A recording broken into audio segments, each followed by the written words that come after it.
Saludos, estamos en el curso Perspectivas Pedagógicas Latinoamericanas. Nuestra temática para el trabajo final es educación popular. En el caso de Cuba, vamos a estudiar el programa Alfabetización. Yo sí puedo. En este caso está mi compañero Cristian, Kevin y mi persona, José Pablo. Vamos a presentarle todo lo que engloba el programa en sí y cómo se ha trabajado en otros países. Bueno, como objetivo general que nosotros formulamos es el siguiente, es analizar el funcionamiento del programa de alfabetización Yo sí puedo en el caso cubano. Como objetivos específicos tenemos determinar los antecedentes del programa de alfabetización, explicar la estructura operacional, cómo funciona el programa en sí, y también identificar las influencias del programa de alfabetización en otras latitudes, no solamente en Latinoamérica. Entonces, nosotros abordamos tres capítulos, que en el primero se denominan los antecedentes del programa. Aquí es muy importante hacer un hincapié en lo que fue el antecedente principal, que fue la Revolución Cubana en 1959. Recordemos que la educación en la época de Batista era muy selectiva y también no llegaba a todas las clases sociales en Cuba. Cuba estaba viviendo una situación muy difícil en ese tiempo y por eso es que vino la revolución en 1959. El triunfo de la revolución, que fue encabezada principalmente por Fidel Castro en 1959, fue un antecedente importante. ¿Por qué? Porque fue la vía que permitió erradicar el alto analfabetismo que existía en ese tiempo, que rondaba casi el 40% de la población. Y la educación, no había educación rural, o sea, la gente que vivía en las zonas rurales era analfabeta, no sabía leer y escribir y había mucho retraso en ese aspecto. También hay que hacer hincapié en algo muy importante, lo que fue el pensamiento de José Martí, que fue un ingrediente dentro de la ideología revolucionaria muy importante. ¿Por qué? Porque Martí abogaba por una educación popular emancipadora que tuviera una visión transformadora y liberadora para el sujeto conocente y en los pueblos.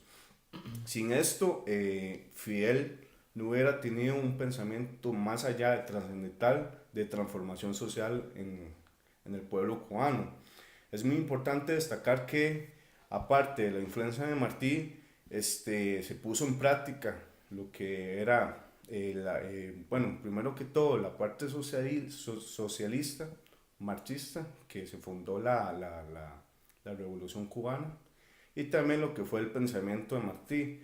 Para 1961 se da el inicio del primer Congreso Nacional de Educación. Ese fue un congreso que agrupaba prácticamente todos los sectores de la sociedad y que fue encabezado por el comandante Fidel Castro. Este discurso supuso una fuerte relación del papel educativo y su importancia de la revolución. Aparte que hubo ¿cómo es que se llama? Una importante campaña de alfabetización en todo el país. Y ya para el 29 de agosto de 1960 tuvo lugar el acto de graduación del primer contingente de maestros voluntarios. La mayoría de esos maestros eran, por decirlo así, desertores del sistema militar o eran maestros que ya habían cumplido su periodo en el servicio militar cubano. Entonces, ya se dedicaban ¿cómo se llama? A alfabetizar a otras poblaciones y por ende fue un proceso bastante significativo. Ya para la década de los 70, todos los recursos del Estado y de la sociedad civil estaban concentrados en lo que era la educación. Fidel tenía una visión de cambio o motor de cambio en la educación y por ende fue un pilar importante. O sea, Fidel consideró la educación el motor principal de la revolución. Sin educación no hay revolución, decía él en uno de sus discursos. Entonces, la educación fue importantísima en esta época y es por eso que a partir de que ya entra el compañero Kevin, a partir de la década de los 2000 es que se funda este programa que se llama Yo sí puedo, Este programa que tuvo un éxito importante, no solamente en Cuba, sino en América Latina, y que el compañero José Pablo va a hablar un poco sobre la influencia que tuvo ese programa en países, por ejemplo, como Argentina, México, en algunas partes de Chile, etcétera. Entonces, este programa tiene una génesis muy original, muy latinoamericanista, de alfabetizar no solamente niños, recordemos que esto no solamente fue niños, sino fue adultos de todas las edades, niños desde los 0 años hasta adultos de los 99, 100 años, y entonces tiene una gran importancia este programa. Entonces no sé si quiere entrar Kevin con lo que es la conformación del programa. Ok, vamos a hablar un poco sobre el surgimiento, es decir, como bien indica Cristian, todo este proceso de alfabetización tiene como antecedente los años 60, ¿verdad? Pero es a finales bueno, a finales de los 90, ¿verdad? Donde Fidel Castro hace la propuesta formal, ¿verdad? Para que se empiece a consolidar este proyecto. Y el antecedente inmediato es la esquematización de este modelo de educación a partir de la radio. Entonces, se intentan o se hacen los primeros acercamientos a utilizar la radio para educar a las personas, y ya para el año 2001 es que el programa como tal empieza a regir. El programa como tal lo propone Leonela Inés Relis Díaz. Ella formó parte de ese proceso o ese antecedente durante la revolución de 1961, de esa campaña de alfabetización que estaba proponiendo en ese entonces, o desde ese entonces se venía formulando, ¿verdad? Por otra parte, un poco más formal con el programa de Yo Sí Puedo, pues obviamente está dirigido para personas de 15 años y para adultos, ¿verdad? Básicamente las razones principales es personas que nunca formaron parte del sistema, personas que pasaron por el sistema de manera muy fugaz, tuvieron que desertar y demás, y, o inclusive personas que estuvieron en el sistema pero olvidaron todo lo que aprendieron en su momento, ¿verdad? Algo muy importante. Básicamente, la fortaleza que propone este modelo es a través del área lingüística, es decir, busca cómo fortalecer el cómo escuchar, el cómo leer, el cómo escribir, el cómo observar, ¿verdad? Cuestiones fundamentales para consolidar lo que son las habilidades de escribir y leer, ¿verdad?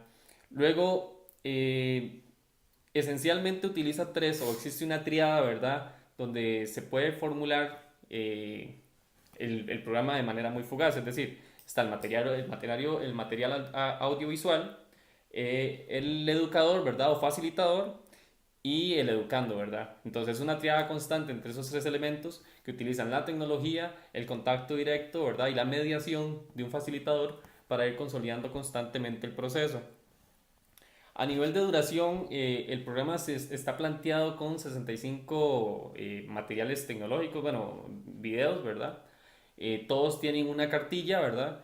Y tiene una duración aproximada de 13 semanas. Cada lección está planteada entre 1 hora o 2 horas, eso depende mucho de la persona, porque también hay una cuestión de mediación, ¿verdad? De cuánto se quiere emplear y cuánto se quiere poner en práctica, ¿verdad?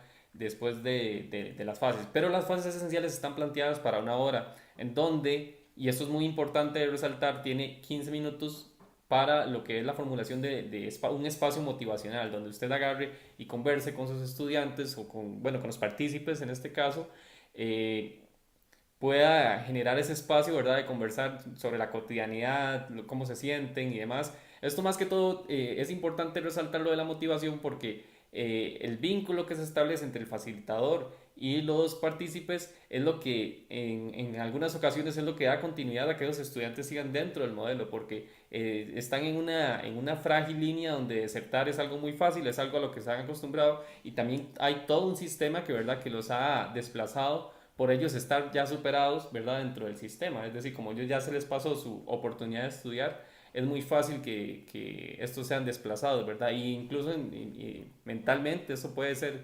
asimilado por ellos de esa forma, ¿verdad? Luego, hay 30 minutos destinados dentro de esta lógica de la clase de 60 minutos, ¿verdad? Que son 30 minutos de teleclase, se le llama, ¿verdad? Es donde se utiliza el video y se utilizan las cartillas, ¿verdad? Las cartillas de trabajo, y es a partir de esto, ¿verdad? Que se empieza a desarrollar todo lo que es la asimilación, eh, para posteriormente y los últimos 15 minutos solventar dudas y lo que son prácticas. La otra hora que les mencionaba está destinada, si se quiere, para poner ejercicios y empezar a consolidar el modelo y, bueno, lo que son los ejercicios, y sociabilizar, que es algo que también es importante, ¿verdad? Que este modelo no solamente se enfoca en aprender a leer y escribir, sino que también se busca fortalecer las capacidades humanas, los espacios cotidianos, las anécdotas cotidianas, que a la hora de vincular esto con los materiales, con los elementos, con los objetos y con la simbología, los conceptos, todo, ¿verdad? Sea más fácil de digerir por más de uno de ellos, es decir, que ellos vean una casa y sepan, ¿verdad?, todos los espacios cotidianos que eso representa y demás. Entonces es como una vinculación de lo cotidiano con el facilitador, con el proceso cognitivo como tal. Por otra parte, un poco para mencionar cómo funcionan las cartillas básicamente utilizan un sistema de letras y números, es decir, cada número, perdón, tiene asignada una letra. Entonces, lo que se utilizan son mecanismos de combinaciones entre letras y números para ir codificando palabras. Algo fundamental de este modelo es que repetir una y otra vez los ejercicios es lo que va a lograr digamos, en los sujetos que se busca alfabetizar, ¿verdad?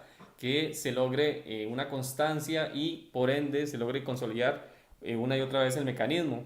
Entonces, las tablillas de trabajo también tienen, o cartillas de trabajo, perdón, tienen diferentes esquemas que vinculan el cuándo ir y qué observar, el cuándo ir y observar el libro o el material, y el cuándo ir y anotar. Entonces, son como secuencias que las mismas tablillas van esquematizando, el mediador o facilitador, ¿verdad? Va resaltando y se va generando todo este espacio para ir una y otra vez codificando el mecanismo de trabajo, los elementos de la práctica y luego ponerlos en práctica una y otra vez, de manera que a la larga se logre consolidar el sistema. Luego hay un elemento fundamental que son las tres etapas de la lectura y la escritura. Esto básicamente explica cómo es el proceso o cómo se puede ver desde esta perspectiva de constancia, desde el analfabetismo hasta el alfabetismo, ¿verdad? Cómo funciona este proceso. Entonces hay un proceso de adiestramiento, ¿verdad? Que es que se le enseña a leer, a escribir, a estimular las manos, cómo hacer los trazos. Hay una segunda etapa que es la de enseñar a leer y escribir como tal. Y hay un afianzamiento que es la constante práctica para consolidar, digamos, las habilidades y las destrezas y demás, ¿verdad? Eso inclusive el mismo programa de Yo Sí Puedo trae establecido en qué semana se hace, cómo se hace, qué se debe hacer, cuáles son los protocolos y demás. Y básicamente sería eso. Ahora el compañero José Pablo pues obviamente va a hacer un trayecto de los alcances que ha tenido, ¿verdad?, el programa, ¿verdad? Sí, muy bien. Si bien es cierto, digamos, han existido sin número de programas de alfabetización en distintos países y en distintas regiones, pero podemos recalcar que en este programa ha tenido un gran éxito no solamente en Cuba, sino también en América Latina y en otras regiones del mundo. Por ejemplo, el periódico El País en España resalta mucho en varias publicaciones que ha hecho desde los últimos años sobre el triunfo, podemos decir, de este programa. Cito a este periódico en el año 2017, se dice que casi 40 años después, con todo lo que fue la revolución y toda la cuestión en el 2001, el Estado cubano comenzó a trabajar en un proyecto de cooperación internacional para luchar contra el analfabetismo, enfocado sobre todo a América Latina, aunque preparado para ser adaptado a diferentes realidades sociales y lenguas. Eso es muy importante porque el programa, como el método que utiliza, permite que en cualquier país, sin diferenciar lengua, cultura, pueda adaptarse al programa. Por eso es que ha sido tan exitoso, como he dicho, no solamente en Cuba, sino en países desde África como Mozambique, exacto, Mozambique. y en otros como el mismo Canadá, pero precisamente para territorios donde no se habla el inglés, sino en otros territorios como, digamos, que hablan el inglés, pero tal vez tienen culturas pequeñas, etnias pequeñas, aborígenes que pueden adaptar este programa. Se dice que en otras cosas que el éxito, por ejemplo, en Cuba, el 0,2% de analfabetismo que está actualmente, eh, ha generado que el programa lo tomen otros países como referencia. porque si bien vemos que en Cuba el solo 0.2% del analfabetismo existe, comparado con la media en América Latina, que es un 11%, eso ha generado que se lleven el programa y lo puedan apropiarse, por ejemplo, en Brasil, en Chile, como dijo el compañero Cristian, o incluso Ecuador y todos esos países, porque precisamente el éxito que ha tenido y que en Cuba para poder lograrlo en estos países. Inclusive, José Pablo, Sí. solo para hacer acotación ahí, inclusive cuando realizábamos esa investigación era muy interesante porque había un caso de una cultura o un grupo indígena en Australia. Se logró Ujú. adaptar al idioma de Claro, estos y se logró aplicar. sí, Que eso es una cuestión que vamos a debatir un poquito más adelante en sí, las... exactamente. Lo que les estaba mencionando sobre el éxito, se dice que actualmente en este periódico del país, en España, dice que hay 30 países en la actualidad que están utilizando el programa. Ya les mencioné de Mozambique, también está Angola, hemos mencionado México, Brasil, Bolivia, Argentina. Lo que nos llama mucho la atención de este programa, de lo que ha logrado, es que incluso países desarrollados como Canadá, como Australia, como lo dijo el compañero Kevin, como Nueva Zelanda, que al parecer ellos tienen métodos muy buenos de educación, hayan retomado la idea de un programa precisamente, para decirlo así de una forma, tercermundista, ¿verdad? Porque, como nos catalogan normalmente a nosotros los países latinoamericanos, bien, porque claro, han visto el éxito que ha tenido en otros países. Por eso es que el país, en este caso, este periódico, resalta esa importancia de que en países ya desarrollados lo tomen referencia. Mucho eso tiene que ver porque nosotros, al menos en América Latina, hemos tenido el sistema educativo que se ha traído normalmente de Europa. Y cuando, claro, llega a nuestra región en realidades muy diferentes, por ejemplo, en países tan multiculturales como Guatemala o otros países donde hay un montón de lenguas y no solamente el español, claro que ese sistema europeo no va a calzar y por eso es que realmente lo que ha hecho Cuba es decir, bueno, estamos en un contexto, vamos a trabajar en nuestro contexto, en nuestra realidad. Y ya eso ha favorecido que en muchos países el programa lo tenga mucha atracción. Por ejemplo, el caso de Venezuela, que sabemos bien que ahorita está en una situación política muy difícil, pero anteriormente a todo ese problema, cuando Venezuela tuvo o ha tenido mucha relación con Cuba, el programa se llevó en el 2005, más o menos, digamos que hace 13 años. Y se logró para ese momento, y más adelante, en los siguientes años, 1 millón de personas pudieron ser alfabetizadas en menos de 6 meses. Entonces vemos cómo esos... Y en las 34 lenguas que se hablan en Venezuela, estamos hablando de aborígenes, ¿verdad? Entonces vemos cómo el programa, todo lo que ha explicado Kevin anteriormente, ha logrado calar en países como en nuestras regiones que son tan multiculturales. Tomo nada más los últimos referencias como es Argentina. Argentina que no cree que solamente ahí se habla el español, porque a lo mejor hay pocas, entre comillas, ¿verdad? Comunidades indígenas. También se le tomó referencia, sobre todo para barrios marginales, que tal vez la educación ahí no estaba tan posicionada precisamente por el problema de las diferencias sociales.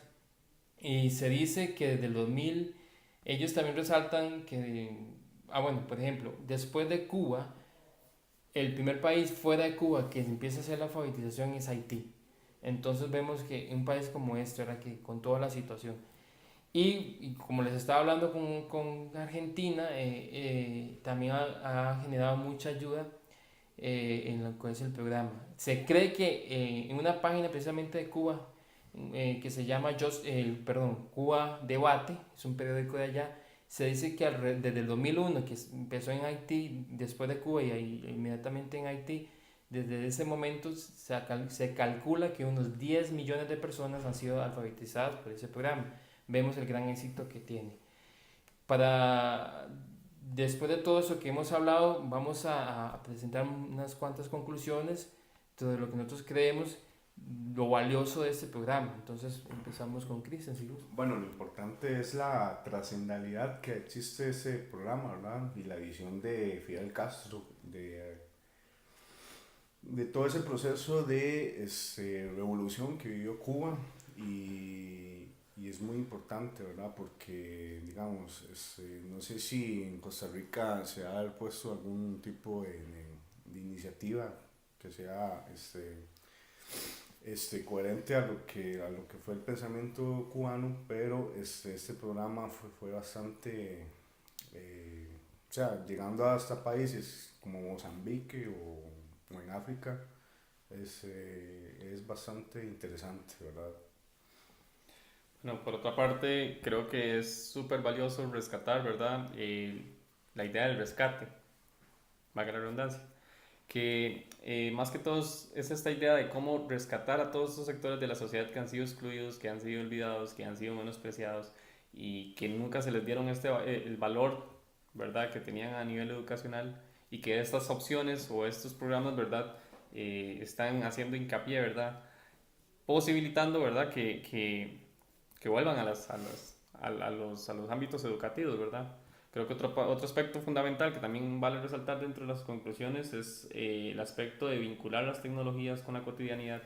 Sé que para nosotros en algún momento determinado, pues tomar la radio o la televisión, pues se nos hace algo como ya inclusive ya alejándose de nuestra realidad, pero para estos sectores, pues es prácticamente su presente, de una u otra forma. Entonces, ir generando estos espacios, vinculando a la cotidianidad, vinculando a las tecnologías minoritariamente y naturalizando la idea de que, de que la edad no es un vínculo o sea, que la edad no establece que ya se tengan que estar fuera o ya se va a estar fuera del sistema educacional, ¿verdad? Por otra parte, los facilitadores que apliquen al programa de Yo Sí Puedo, pues obviamente tienen que tener una perspectiva muy humanista porque requiere mucha motivación, requiere habilidades para realmente estar constante por el bienestar de esas personas, porque de verdad no se alejen, ¿verdad?